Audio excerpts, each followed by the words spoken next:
ପିଲାମାନେ ସବୁ କେମିତି ଅଛ? ମୁଁ ବି ଭଲ ଅଛି। ହଉ ଧନ୍ୟବାଦ। ଆଚ୍ଛା ଆଜି କୋଉ ବାର? ଆଜି ହଉଛି ଠିକ ଅଛି। ଆଚ୍ଛା ତମ ମାନଙ୍କ ଘର କେଉଁଠାରେ? କହ ସୌମ୍ୟ ଭାଇ କୁହ ତମ ଘର କୋଉଠି? କେନ୍ଦୁଝର ଜିଲ୍ଲାରେ। ତମ ଘର କୋଉଠି ଆବାସୀ ଭଳି କୁହ? କେନ୍ଦୁଝର ଜିଲ୍ଲାରେ ନା। ତ ଆମ ଜିଲ୍ଲାର ନାଁ ହଉଛି କେନ୍ଦୁଝର ନା। କେନ୍ଦୁଝର ଜିଲ୍ଲା। ତ ଆମ ରାଜ୍ୟ ଓଡ଼ିଶାରେ କେନ୍ଦୁଝର ଜିଲ୍ଲା ଭଳିଆ ଏମିତି କେତେଟା ଜିଲ୍ଲା ଅଛି କି? ବସ ତମେ ବସ। କେନ୍ଦୁଝର ଜିଲ୍ଲା ଭଳିଆ କେତେଟା ମୋଟ ଜିଲ୍ଲା ଅଛି? ସାଇ କୁହ।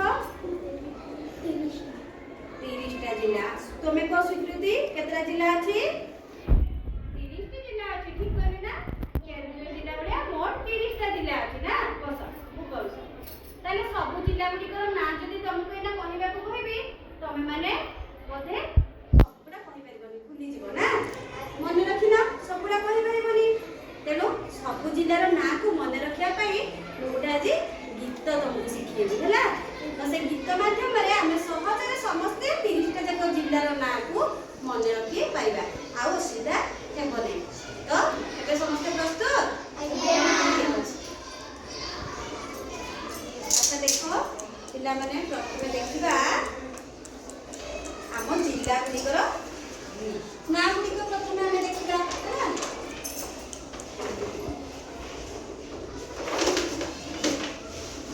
ଦେଖ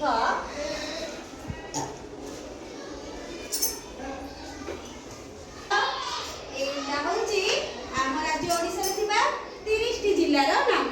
30ଟି ଜିଲ୍ଲାର ନାମ। ପ୍ରଥମେ ଆସିଲା ଆମର କଟକ, କେନ୍ଦୁଝର ଆମ ଜିଲ୍ଲା, କଳାହାଣ୍ଡି, କୋରାପୁଟ, କେନ୍ଦ୍ରାପଡ଼ା, କନ୍ଧମାଳ, ଏଗୁଡ଼ା ସବୁ କ ଅକ୍ଷର ବାଲା ହେଲା କି।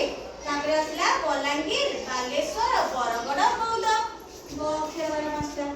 ତାପରେ ଆସିଲା ସମ୍ବଲପୁର, ସୁବର୍ଣ୍ଣପୁର, ସୁନ୍ଦରଗଡ଼, ସ ଅକ୍ଷରରେ ଏଗୁଡ଼ା। ନୟାଗଡ଼, ନୂଆପଡ଼ା, ନବରଙ୍ଗପୁର, ନ ଅକ୍ଷର ବାଲା। ଜଗତସିଂହପୁର, ଯାଜପୁର, ଝାରସୁଗୁଡ଼ା। ତାପରେ ଆସିଲା ଦେବଗଡ଼, ଢେଙ୍କାନାଳ, ଗଞ୍ଜାମ, ଗଜପତି, ମାଲକାନଗିରି, ମୟୂରଭଞ୍ଜ, ମ ଅକ୍ଷର ବାଲା, ଭଦ୍ରକ। ତାପରେ ଆସିଲା ଖୋର୍ଦ୍ଧା, ଅନୁଗୁଳ, ପୁରୀ ଆଉ ରାୟଗଡ଼ା। ଏହିପରି ଭାବରେ ଆମ ରାଜ୍ୟରେ 30ଟା ଜିଲ୍ଲା ଅଛି। କିନ୍ତୁ ଗୋଟି ଗୋଟି କରି ସବୁର ନାଁ ମନେ ରଖିବା ଏତେ ସହଜ ଲାଗୁନି। ତେଣୁ ମୁଁ ତା ପାଇଁ ଗୋଟେ ସହଜ ଉପାୟ କରିଛି ହେଲା, ଚେଷ୍ଟା କରିଛି। ଦେଖିବା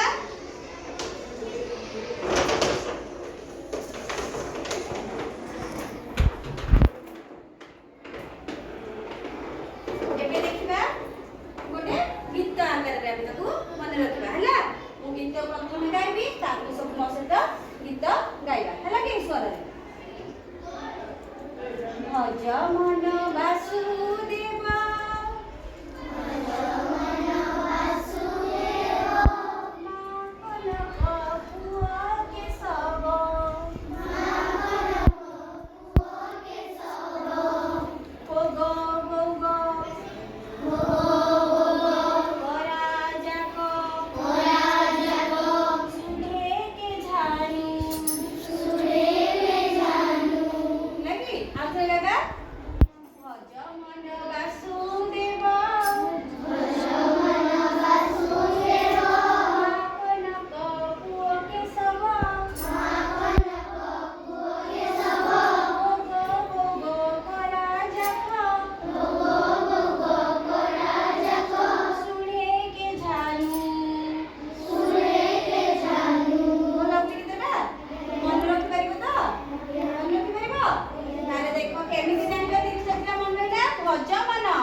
ଜରେ ଆସିଲା ଜଗତସିଂହପୁର, ମରେ ଆସିଲା ମୟୂରଭଞ୍ଜ, ନରେ ଆସିଲା ନୟାଗଡ଼, ସେପରି ବାସୁଦେବ, ବାରେ ଆଇଲା ବାଲେଶ୍ୱର, ସୁରେ ଆଇଲା ସୁନ୍ଦରଗଡ଼, ଦେରେ ଆସିଲା ଦେବଗଡ଼, ବରେ ଆସିଲା ବଲାଙ୍ଗୀର, ମା କନକ, ମାରେ ଆସିଲା ମାଲକାନଗିରି, करे आसिला कटक, नरे आसिला नवरंगपुर, तापरे करे आसिला कलाहांडी, सेपरी पुओ पुरी आसिला पुरी, ओरे आसिला अनुगुळ, तापरे केशव, केरे आइला केन्दुझर,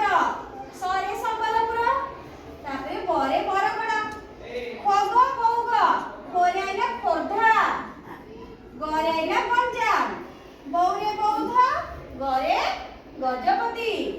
ତାପରେ କରାଯାକ। କରେ ଆସିଲା କନ୍ଧମାଳ। ରାରେ ରାୟଗଡ଼ା। ଯାରେ ଯାଜପୁର। କୋରେ କୋରାପୁଟ। ତାପରେ ସୁଢେକେ ଝାନୁ। ସୁରେ ଆସିଲା ସୁବର୍ଣ୍ଣପୁର। ଢେରେ ଆସିଲା ଢେଙ୍କାନାଳ।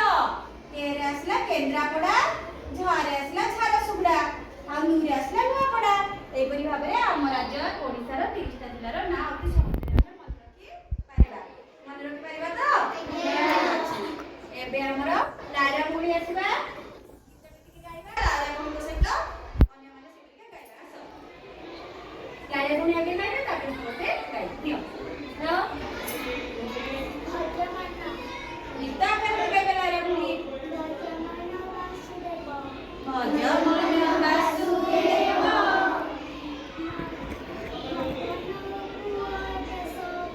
ମାଖନ ପୁଅ କେଶବ। ଭୋଗ ଭୋଗ କରାଯାକ। ସୁଢେକେ ଝାନୁ।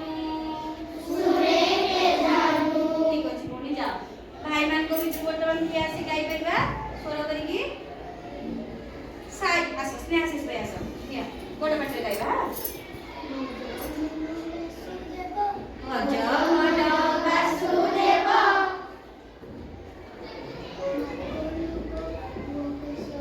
ମାଖନ ପୁଅ କେଶବ।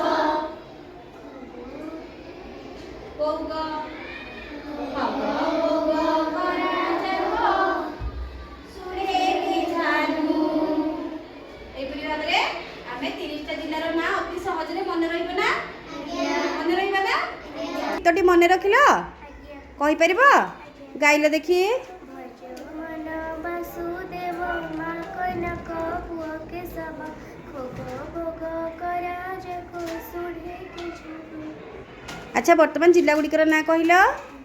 ହରେ ଭଦ୍ରକ, ଜଗତସିଂହପୁର, ମରେ ମୟୂରଭଞ୍ଜ, ନରେ ନୟାଗଡ଼, ବାରେ ବାଲେଶ୍ୱର, ସୁରେ ସୁନ୍ଦରଗଡ଼, ତେରେ ଦେବଗଡ଼, ବରେ ବଲାଙ୍ଗୀର, ମାରେ ମାଲକାନଗିରି, ପରେ କଟକ, ନରେ ନବରଙ୍ଗପୁର, ପରେ କଳାହାଣ୍ଡି, ପୁରେ ପୁରୀ, ଅରେ ଅନୁଗୁଳ, କେରେ କେନ୍ଦୁଝର, ସରେ ସମ୍ବଲପୁର, ବରେ ବରଗଡ଼, ଖୋରେ ଖୋର୍ଦ୍ଧା, ଗରେ ଗଞ୍ଜାମ, ବଉରେ ବୌଦ୍ଧ, ଗରେ ଗଜପତି,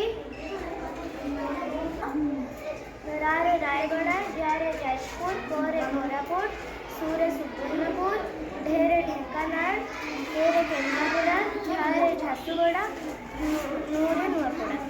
ଧନ୍ୟବାଦ।